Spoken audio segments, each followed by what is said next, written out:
a novel idea, the life-changing perks of turning the page. So I'm thrilled that you have decided to join us for a very jam-packed session this morning.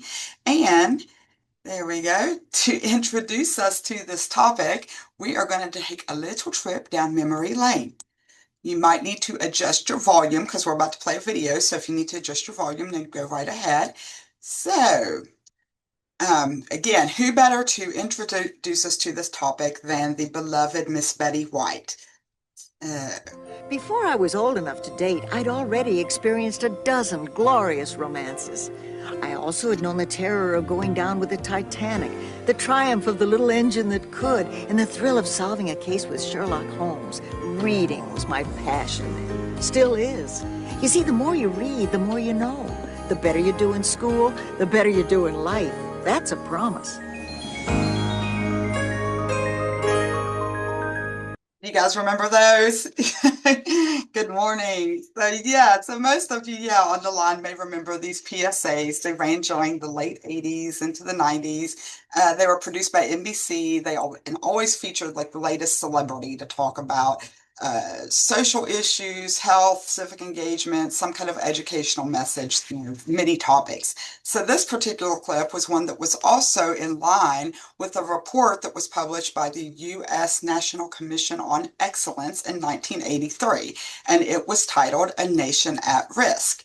So, to make a long story short, during the Reagan years, there was a whole lot of push and concern for the performance of American students relative to other student bodies worldwide, and much of that concern had to do with reading.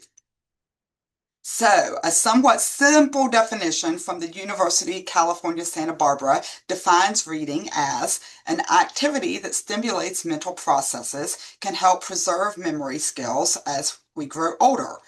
Also, it is a cognitive process of decoding, interpreting, comprehending written symbols, words, characters, all to extract meaning. So, both of these definitions that you see on your screen are correct. The thing to keep in mind about this one, though, the second one, is that reading is a cognitive process, and we'll talk about that in a little more depth later. As we turn to our objectives, or rather what we are going to call explorations for this course, please remember to keep these definitions of reading in mind. So, looking at what we plan to accomplish over the next 50 minutes or so, today we will explore the question of what is literacy. I'm going to ask, what's your brain up to when you're reading? Along with what are the benefits of reading, and we will finish up with ways to find opportunities to read, plus ways that you can retain. So, beginning with our first question of exploration, what is literacy? Now, this is probably a lot more of a complicated question than you may realize, but at its core, literacy is the ability to use printed and written information to function in society, to achieve one's goals, and to develop one's knowledge and potential. Now, if you were to Google that question, what is literacy, you're going to get a lot of information and a lot of answers. But for our purposes, this definition from University of California, Santa Barbara, it will suffice. It's also important to note, as we fleshed out in the introduction, the difference between reading and literacy. So remember, reading is a cognitive process. That means in your brain. And while literacy is a broader concept that is explained above, it also encompasses reading, writing, even listening and speaking. So again, it's our ability to use language to communicate and understand effectively. Literacy at its whole is needed in the workplace, so we use this skill every day on our jobs and to be successful with our jobs. And while we have established that literacy is a very large umbrella under which reading is a concept, that's where we're going to spend most of our focus today, is on reading. And we're going to hone in on that and talk about it because, as we all know, it's something that if we miss it in our younger years, it might hinder us a little bit as we grow up and get into our careers. So getting these skills at the right time and building on them is what we are going to be discussing today. So, to quote a passage from the Oxford Learning folks, when we swap pages for pixels, we're changing the way our brains process information. And I would be really, I mean, obviously, we don't have a whole lot of time. I mean, we get an hour, right? There's so many things that we can talk about that. And I'll probably say this 100 times during this presentation because I think it is very interesting. I would love to know, for instance, like if you all have ever noticed, oh, I read different when I'm reading a book versus when I'm reading the book on my tablet. That's just sort of a rhetorical question. You don't have to answer that right now. But again, that's one of the things that I think is just really fascinating about this whole topic. So, like I said, science has identified something called the print advantage. And studies show that when we read printed books, this leads to better reading and deeper understanding compared to digital reading. Additionally, in 2024, information was compiled to show what came of a multitude of studies. This was this huge, huge study. And then they put all that information together. So from 49 other studies, they found that students who read on paper consistently scored higher than those who read the same material on their screen. So, something to think about. All right, aptly named for comparison, we have what science has termed the screen inferiority effect. There are three main reasons. Well, sorry. First, let me tell you what it is. It's a phenomenon where people tend to comprehend and retain less information when reading on screens as compared to paper. So, there are three main reasons that this occurs. One of the first has to do with our cognitive process, again, which is reading, and what begins to be cognitive overload, actually. So when you're reading from a screen, you're often encouraged to multitask and scroll, and that kind of thing disrupts deep comprehension. Another reason that this happens is something called the lack of mental mapping. When we read, and we're going to watch a video here in a little bit that explains this in a little more depth. But for now, mental mapping is basically how physical books give you spatial cues. You know, when you're reading a book, you're turning the pages. There's text placement. There are, there's page numbers or the way that the chapters are broken down. So there are things on that page in the text that help you with your memory and information recall. And there is a lack of that when you are reading from a screen. The final reason that for the screen inferiority effect is that it encourages a tendency to skim. And when we're skimming instead of engaging in careful analytical reading, again, we're not getting that deep comprehension. So keep those two things in mind. Again, if you're somebody that reads both, then hopefully you're getting the best of both worlds. But if you read on your tablet and then you go, I'm having trouble remembering what I just read, keep that in mind. All right, so we are actually now going to jump right into exploration 2, which is what is your brain up to when you're reading? Now you may be thinking, oh my goodness, I did not sign up for a neuroscience class. Why on earth are we about to watch a 3-minute video about how the brain functions while I read? Well, because as I was researching, it was important to me. I wanted to find something that really, really drove this point home for you and was kind of easy to follow and answer the exact question that we're asking. What is your brain up to when you're reading? So my hope is that you can see the value in what is being explained here as it further reinforces how reading rewires our brain and how we can continue to improve our retention and memory. And again, not to worry, we are going to discuss all of this stuff in more detail. So let's take a look at this video. If you need to adjust your volume again, you may do so.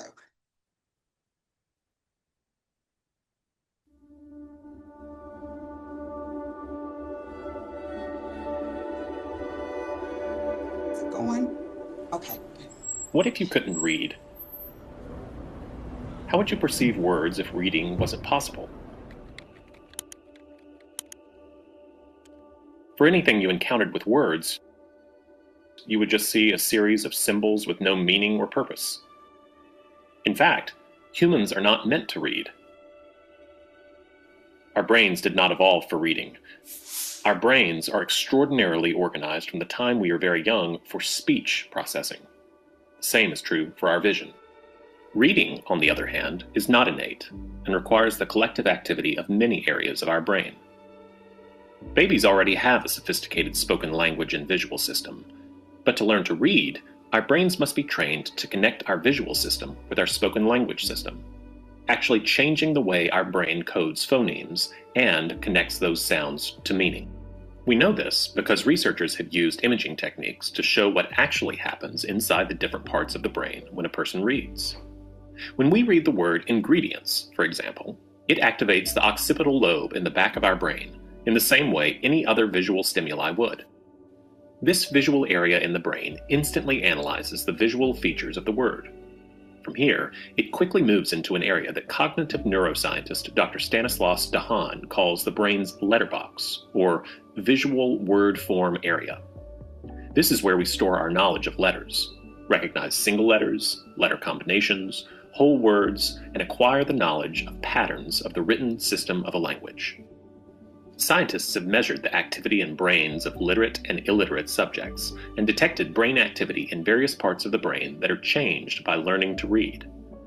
Brain scans confirm the letterbox is only activated in people who have learned to read, and it will only activate for the known letters in direct proportion to reading scores.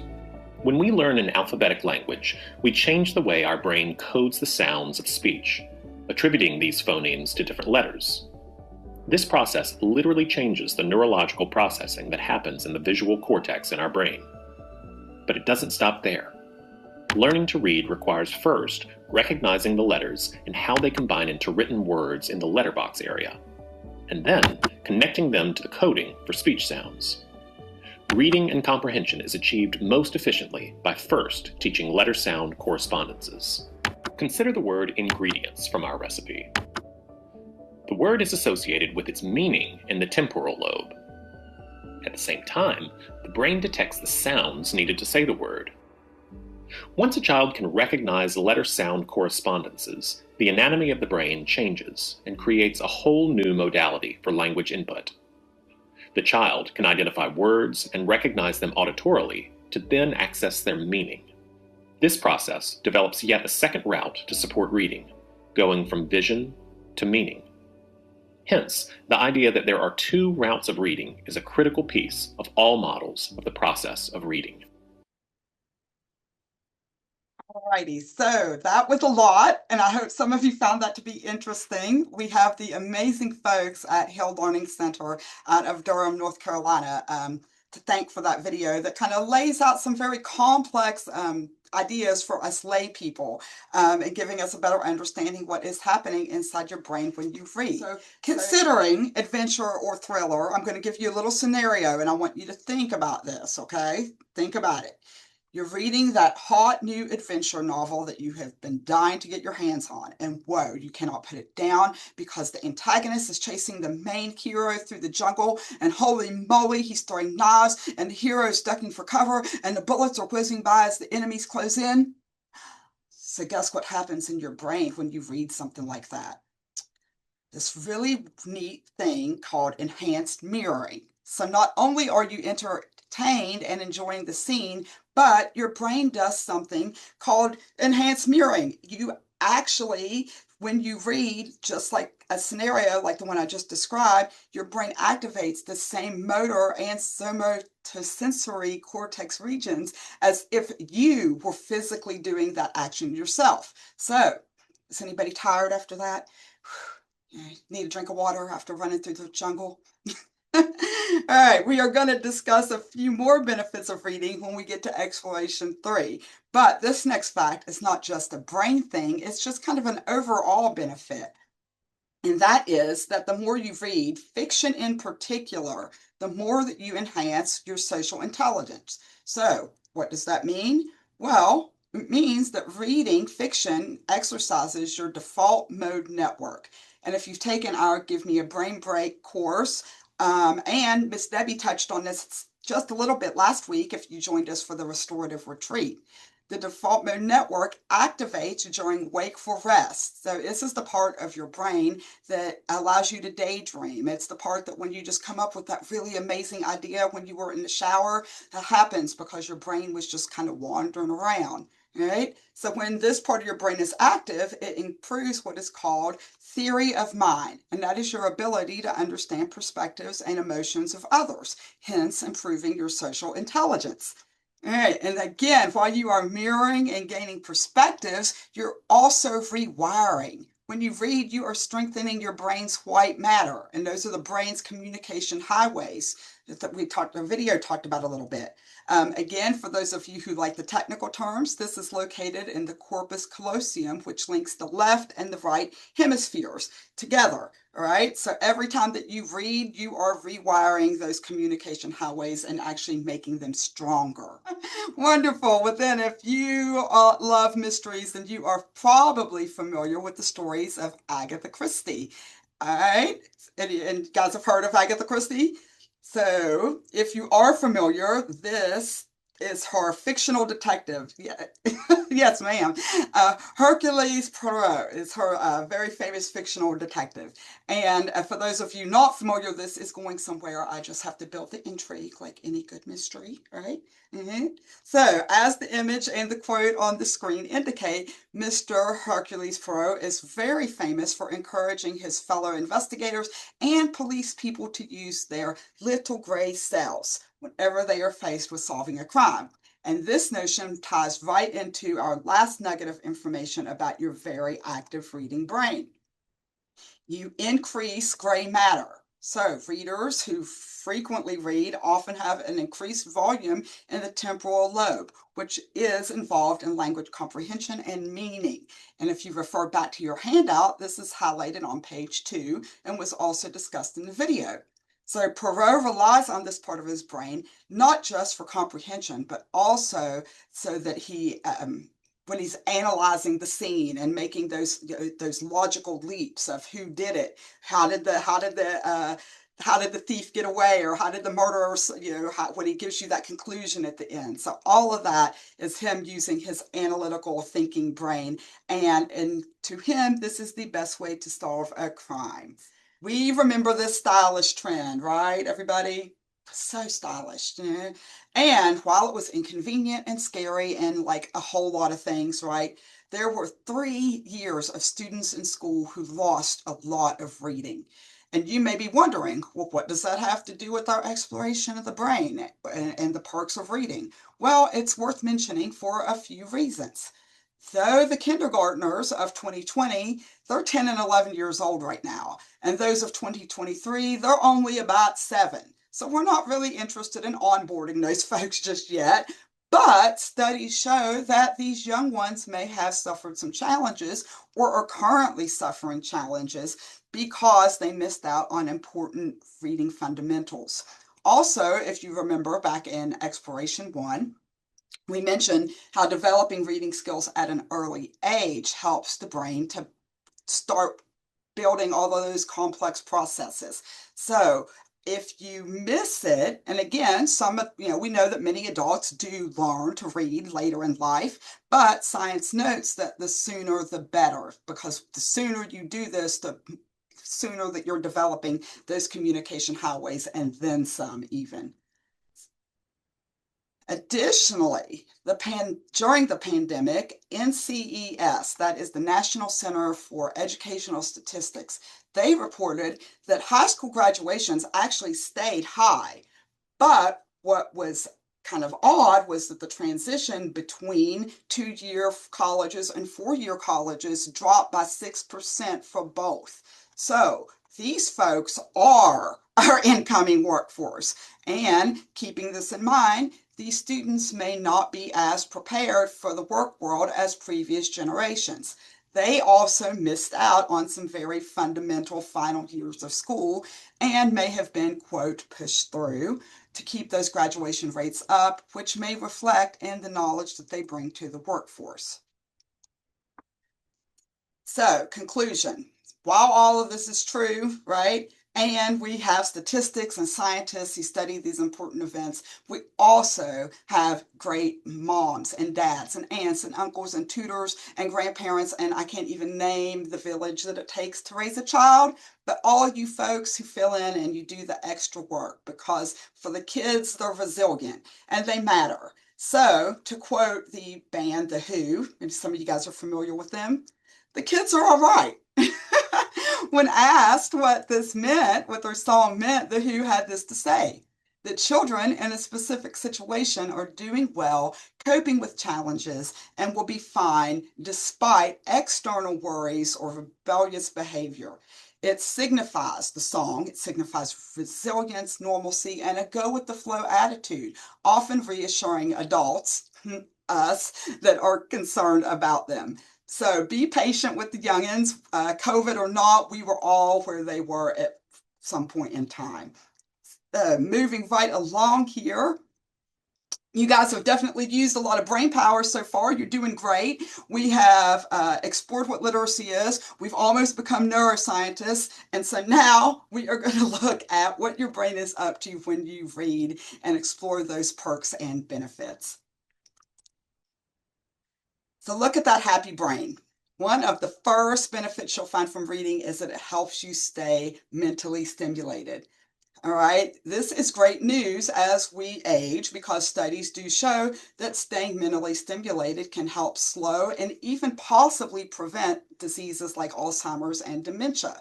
So keeping your brain active and engaged, it helps it from losing power. And just like any muscle in your body, you must keep it strong. The phrase, use it or lose it, is particularly apt when it comes to your mind. So keep up with the book club.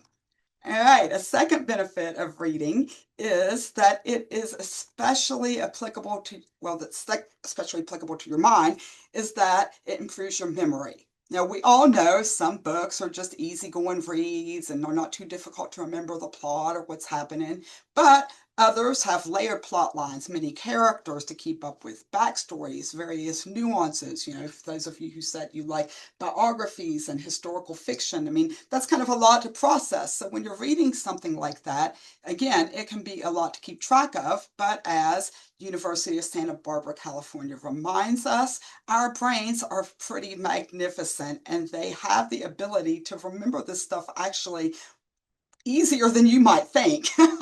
So it is very amazing that every new memory that you create creates what are called synapses or pathways, those brain pathways, the communication highways that we were discussing earlier. And all of this strengthens existing ones. So as you're building new ones, you're strengthening existing pathways, which also assists in short-term memory recall, as well as stabilizing your mood. A final benefit that we're going to look at in this category that helps your brain stay happy and healthy is improved focus and concentration. And I'm sure that's something that we all want more of. In fact, I actually drank some coffee this morning that was specifically for focus for you all. So, and again, focusing and concentrating. Sometimes, you know, it's hard to stay in that mode. And these days, with our screens and our internet-focused minds, it's kind of difficult to stay focused on any one task at any time. We're all being pulled in a million different directions, right?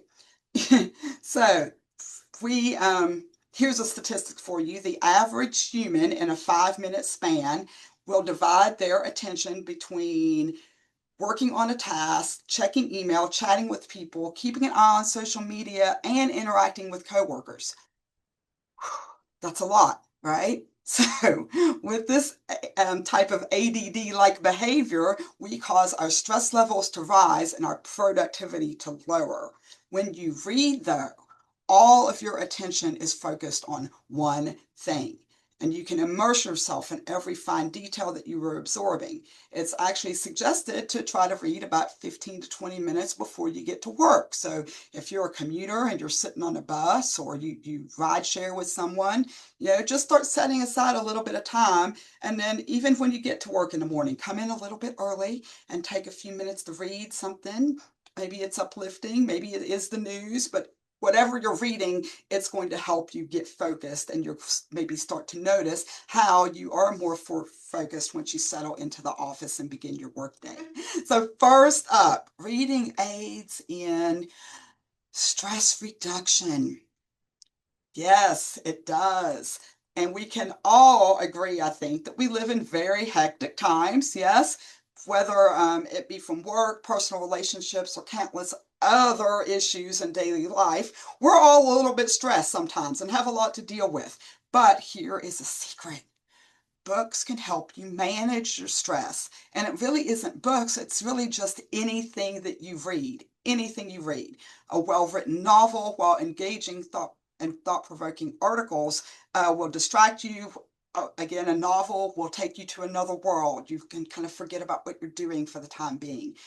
Both of those types of reading, whether it be informational or for fun, again, are going to help you reduce your stress because they keep you in the present moment and help tension drain away, allowing you to relax. Another, pretty much going hand in hand with stress reduction, another benefit is that reading can give you this sense of tranquility.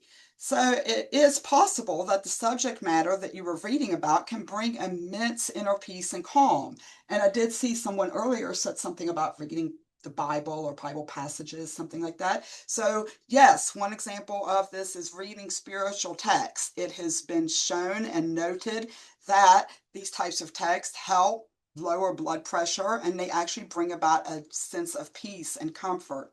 Yes, it has also been shown that reading self-help books influences those with certain mood disorders and mental illnesses. So not necessarily that you're fixing yourself, but I think if you think about going and picking up a book about anxiety and then it tells you what anxiety is and ways to combat it, then you suddenly feel affirmed and you have information and you have tools. And again, you can see how those things would give peace and comfort.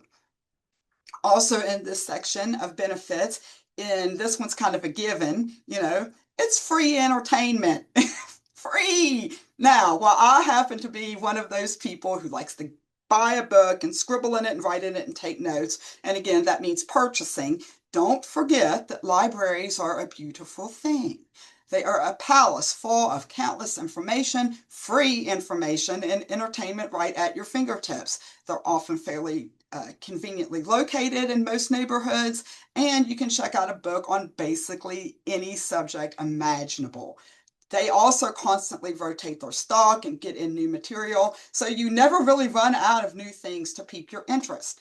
So Josie is going to put in the chat for us now the link to the Kanawha and Putnam County libraries.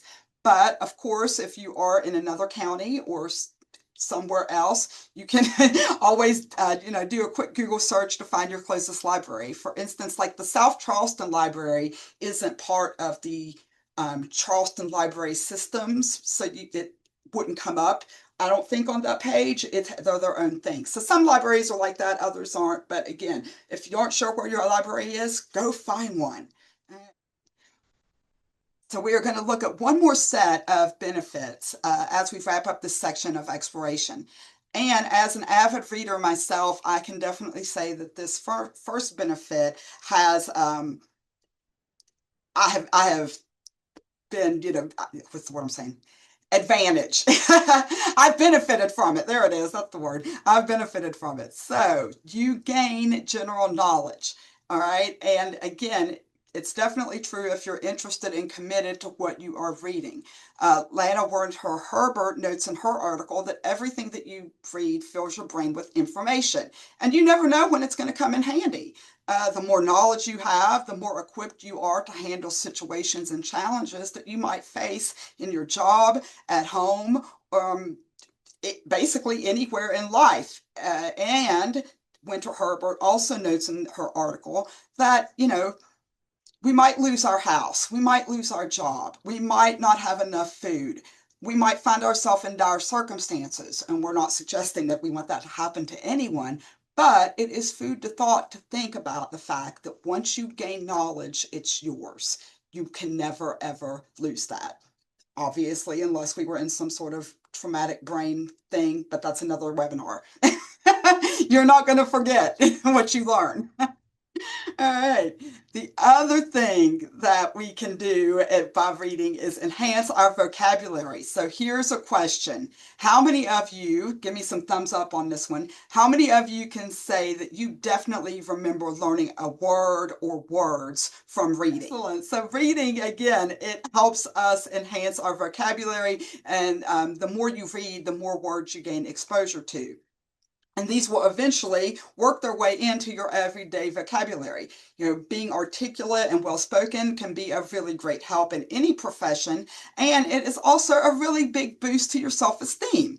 Also, keep this in mind: never make fun of someone or shame yourself for mispronouncing a word, because if someone mispronounces a word, that means they probably read it, they didn't hear it. So if you read it, you don't necessarily get a pronunciation key in a novel. So just keep that in mind. Don't shame yourself if you don't know.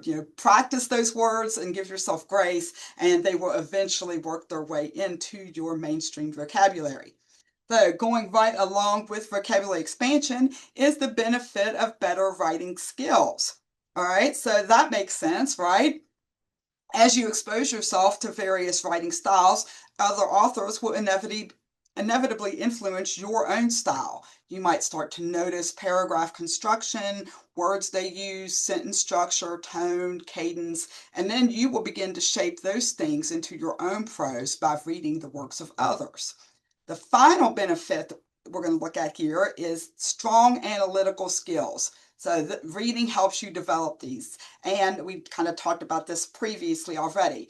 If you've ever figured out the mystery again before Charlotte delivers the big revelation at the end, then you're using those analytical skills. That means as you were reading along, you were thinking about, well, here's the evidence, and here's this clue and that clue, and you solved that mystery right along with him to determine who done it. All right. So those same analytical skills, they come into play also when you're critiquing the plot, when you're determining if it was a well-written text, if the characters were properly developed, if the storyline ran smoothly. I'm sure we've all gotten to an end of a book and been like, well, that stunk.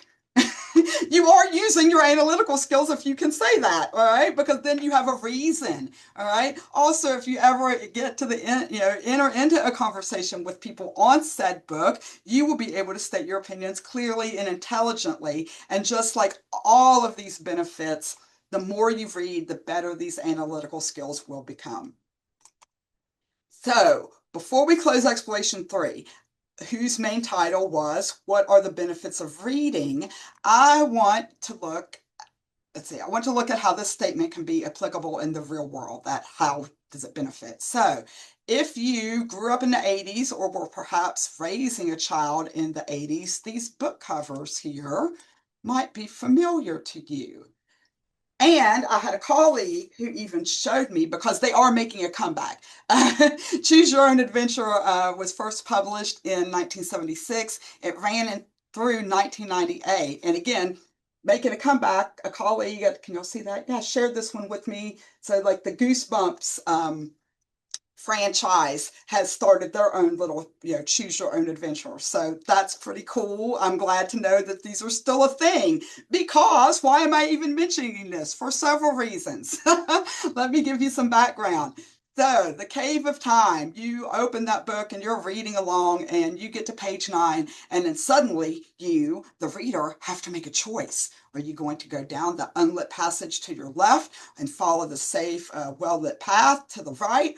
Or are you going to maybe turn to page 13 and choose that unlit path, which may lead you further on your adventure, but you're going to fall in a hole and you're never going to see the light of day? So all of these books were designed this way, right? I'm glad to see such enthusiasm over there in the chat. Thank you, thank you. Keep chatting. You're great. But yeah, these were all designed this way. And this is a benefit, because what do these books in mind, or what do these books do in particular that maybe other books don't do? Let's see. They, in fact,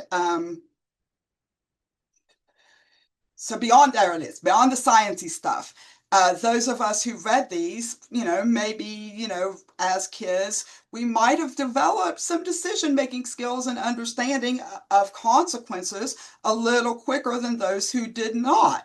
I mean, who's to say? This is the original fool around and find out. And again, it is kind of interesting to stop and think about, well, did that do something for me because I was faced with having to make a decision? Again, the target audience for these was about 7 to 14. So those of us who were reading these books, we were fairly young, right? And so getting that, being exposed to the opportunity to make a choice, being exposed to freedom and what consequences look like. That may have been something that ingrained itself in us at an earlier age than others who might not have been reading things like this that were making them think that way. So, just some food for thought about how books really do benefit us in the long run. So we have now reached our final question of exploration, or rather our statement of exploration, which is, there it is, find opportunities to read plus ways to retain. And as Mr. Stephen King says, books are a uniquely portable magic. I agree. So check it out. Maybe this is you. And you're all ready with your stack of books and hoping to break in some summer reading while you have downtime. Wait, what downtime? Oh, and what about that thing that happens where I read a whole page and then I don't even remember what I read? Hold on, I'm gonna help you out. But first, this is Warren Buffett, recently retired chairman of Berkshire Hathaway, and he is known as one of the most successful investors of all time, according to Forbes magazine. When it comes to reading, Buffett has this to say: I just sit in my office all day and read.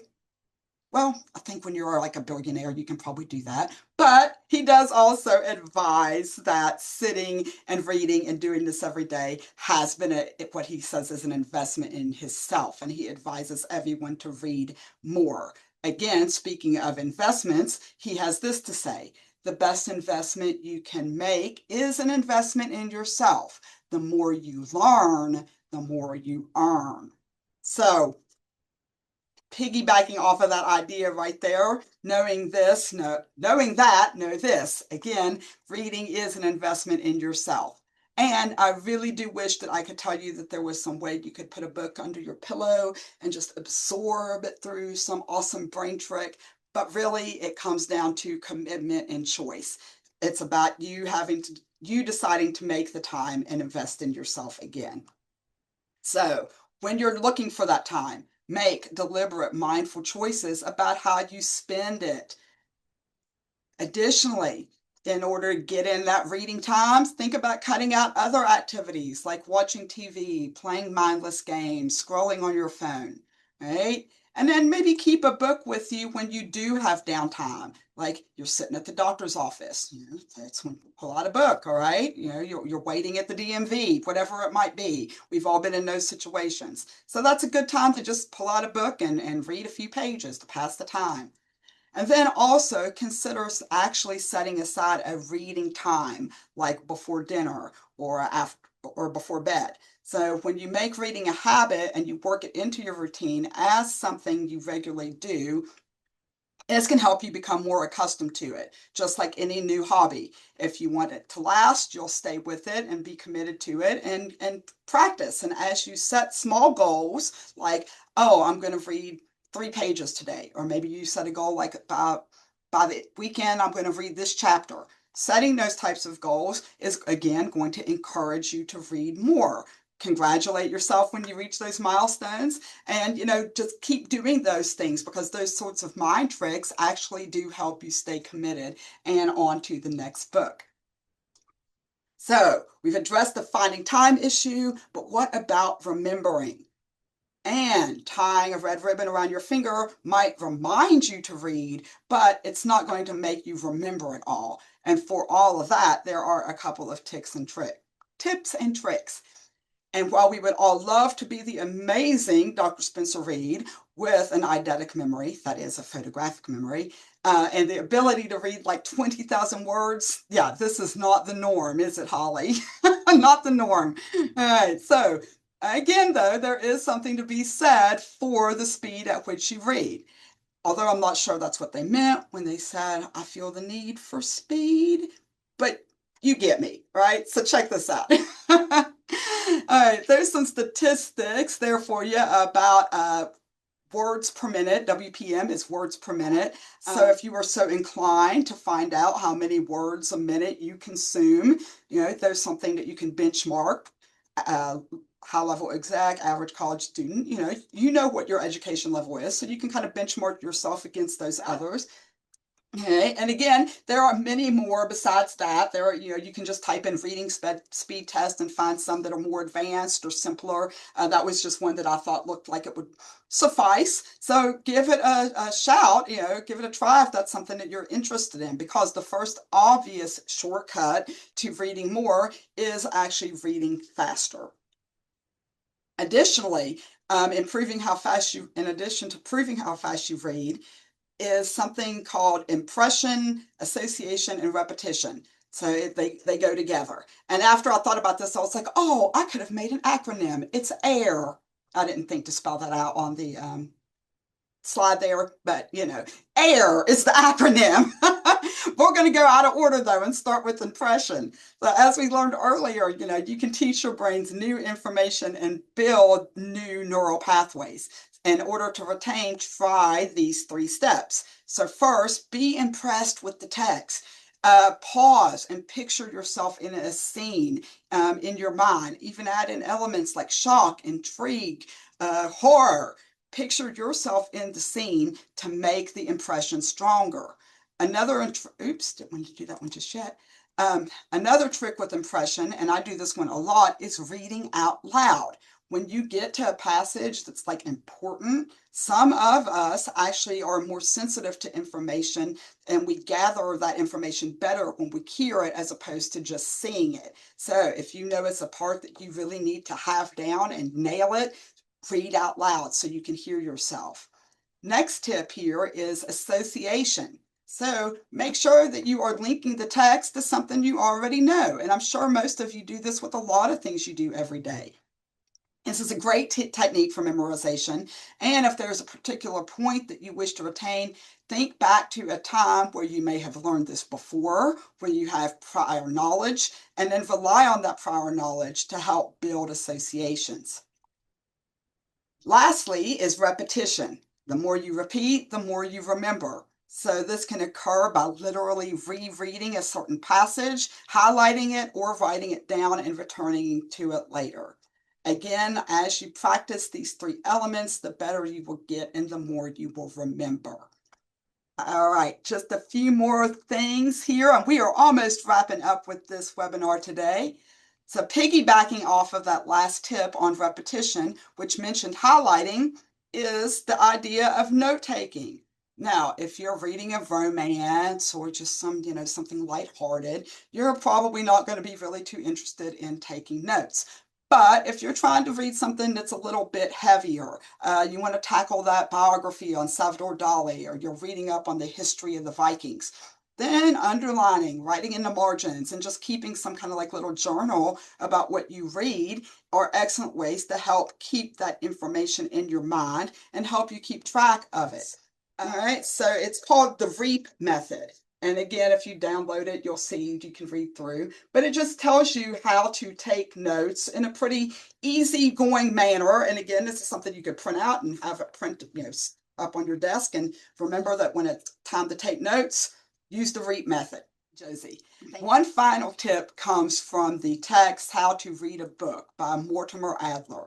And within this pages is a little handy chart that we have supplied here for you. And to summarize, basically this helps you, the effort that you put in, that's it. To summarize, the effort that you put in kind of matters to what you are reading. So if you're reading something simple, you're not going to be putting as much effort into it, right? And if we look at what, this little chart here, We learned in elementary school that reading to retain is what it is. It's basic and it doesn't take a lot of like effort. You want to be entertained. Inspectional reading or reading to inform can take kind of two different forms. That's when you're reading the inside jacket. It's just a quick leisurely read. You're looking at the table of contents, the book's preface, just getting the gist of what a book is about is kind of inspectional reading. And then at 3 and 4 are where the real work and retention come into play. Analytical reading and reading to understand require your full attention, and they are a thorough read. This type of reading asks you to reflect and mull over things, and you might need to read it again. Synoptical reading or reading to master is when you read various books and articles on the same topic or subject to find, evaluate contradictions and form an opinion. So I mentioned this in regard to the previous slide. Let me go back just a second. There, because once you start doing the Adler's tips, you begin doing this impression, association, repetition thing. They kind of start to happen at the same time. And you don't even really realize that you're doing it when it happens. So again, these are just 4 simple approaches to reading, which you can keep in mind. And again, those other association, repetition, air, association, inspection, repetition, they go together. So those are just some quick little things. I'm trying to hurry up here because I know we're a little bit over time. So just moving along. Last thing here. We have now reached the end of Exploration 4. So let's quickly review our initial goals and make sure that we touched on all of these things. So we first started out with looking at what is literacy. We then talked about what your brain is up to when you're reading. And then we looked at the benefits of reading, followed by finding opportunities to read plus ways to retain.